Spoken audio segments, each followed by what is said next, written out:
Right now ঢাকায় চলচ্চিত্রের তারকা সাকিব খান তুফান চলচ্চিত্রের শুটিংয়ের কাজ করছেন। সেখানে অবশ্য তার বিপরীতে মিমি চক্রবর্তীকে অভিনয় করতে দেখা যাবে। 2023-24 সেশনে অ্যামাজন নার্সিং কলেজে ভর্তি চলছে। সেই সাথে চলচ্চিত্রটিতে খল চরিত্রে অভিনয় করতে দেখা যাবে যিশু সেনগুপ্তকে। কিন্তু আরও জানা যায় যে চলচ্চিত্রটিতে ক্যামিও চরিত্রে দেখা যেতে পারে চঞ্চল চৌধুরীকে, কেননা চলচ্চিত্রটিতে এই তারকা খল চরিত্রে হাজির হবেন ক্যামিও চরিত্রে। কিন্তু মাত্র কয়েকদিন আগে বাংলাদেশি গণমাধ্যমের সূত্র থেকে জানা যায় যে ঢাকায় চলচ্চিত্রের তারকা চঞ্চল চৌধুরীকে তুফান চলচ্চিত্রের ক্যামিও চরিত্রে অভিনয় করতে দেখা যাবে।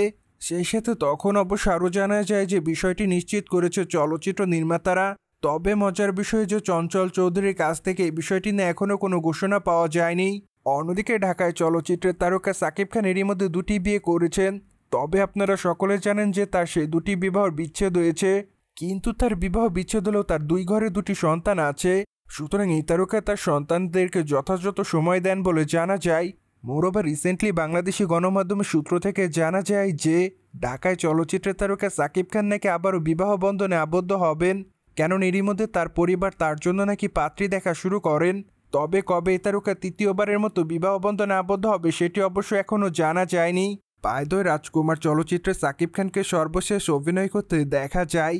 সেখানে অবশ্য তার অভিনয় তার অনুরাগীদের কাছে ভালো লেগেছে। সুতরাং এই জন্য অবশ্য তিনি তার চরিত্রটির জন্য আপাতত আলোচনায়। মোরওভার চলচ্চিত্রটি ইতিমধ্যে মোটা অঙ্কের অর্থ আয় করে বলে জানা যায়, কেননা এখনও সিনেমা হলগুলোতে চলচ্চিত্রটি প্রতিনিয়ত ব্যবসা করে যাচ্ছে। ঠিক এই জন্য অবশ্য ধারণা করা যায় চলচ্চিত্রটি মূলত ব্যবসা সফল হবে। সুতরাং যে হোক জেনে তো নিলেন, ঢালিউডের সুপারস্টার সাকিব খান তৃতীয় বিবাহ বন্ধনে আবদ্ধ হবেন খুবই তাড়াতাড়ি। মোরওভার এই বিষয়টি নিয়ে কোনো মতামত থাকলে অবশ্যই কমেন্ট বক্সে জানাতে ভুলবেন না।